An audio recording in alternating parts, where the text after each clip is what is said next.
Ian Hamilton here. I've got Lucas Martell in my studio from Mighty Coconut, the creator of Walkabout Mini Golf. What do you have to announce today? Towards the end of this year, we are going to be releasing a new course based on Myst, the Cyan game from 1993. You previously announced Labyrinth course is coming to the game this summer.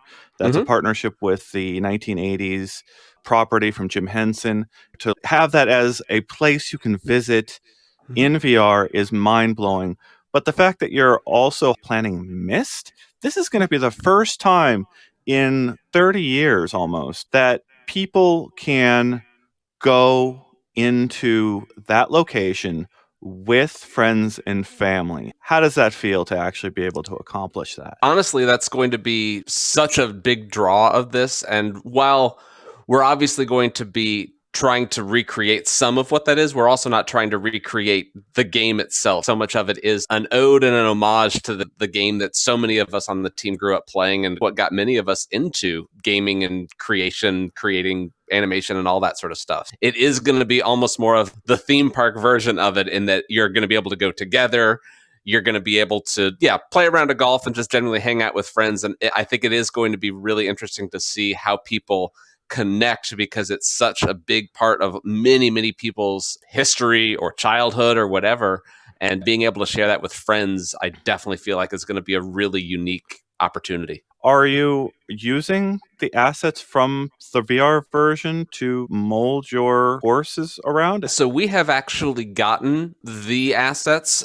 That said, for a variety of reasons, we are going to be recreating a decent bit of it, a bit more in our style, again, because our goal is not to recreate Myst itself, and we need a different sort of set of things for physics and everything. So it's going to be fairly accurate to the original, but we are going to have to be recreating a little bit of it. And also, there's a few changes that we're going to have to make to the island just to make it work as a mini golf course. So I think that that's something that fans will get and understand. And we're trying to be respectful and reverent of what was created, but at the same time, it is the mini golf theme park version. So there are some times where we need to move some rocks around and we need to open up a couple of spots to let people have the fun, but it's still going to be very, very recognizable as the island from the game. Can you actually walk us through how this partnership discussion began? Whose idea was this? We've had a list of a handful of different things that we think would be cool to do a licensed course with. And so we have been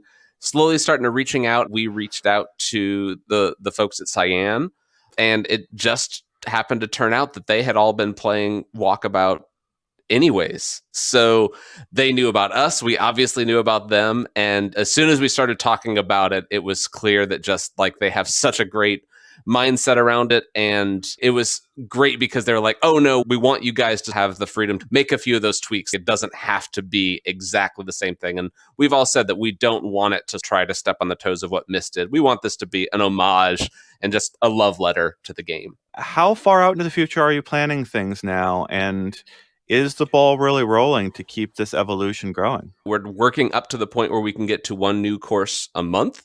We're not quite there yet, but we're hoping around summer is when we'll start to get into that cadence. We've announced these 2 courses. We have 7 others in development, and we are already starting to work on courses that won't come out until 2023.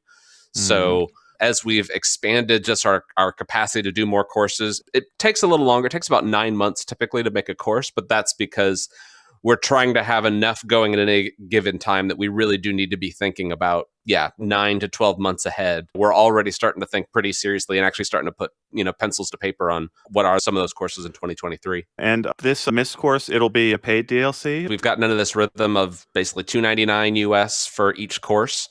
We're planning to stick with that even with the licensed courses for the time being, just because we really do want as many people as possible to get in and play. And that just helps us keep doing more courses, and people are asking for more and more. And so a big part of that one course a month is like, if we can just get a couple bucks for each course from a decent number of people, that allows us to keep building the game and keep doing more. And we have some longer term plans of how we can make stuff more accessible, but just keeping the price as low as possible And hopefully it'll also be something that even folks who don't know Myst, who haven't played it, it's still going to be a great mini golf course. And there's some new mechanics. There's some really interesting stuff in there that's going to make it worth playing, even if you don't know the game. So we're really trying to cater that to both audiences. So fans of Myst, fans of Walkabout, or both can enjoy it. This will have Guest Pass activated too? Exactly, yeah. If one person owns the DLC, everyone will be able to play. That's Lucas Martel, the head of Mighty Coconut, the creators of Walkabout Mini Golf, announcing there will be a Myst course in Walkabout Mini Golf. You can actually visit Myst Island, or a theme park version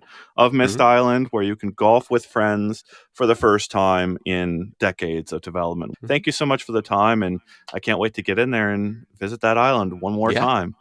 Awesome. Thanks for having us.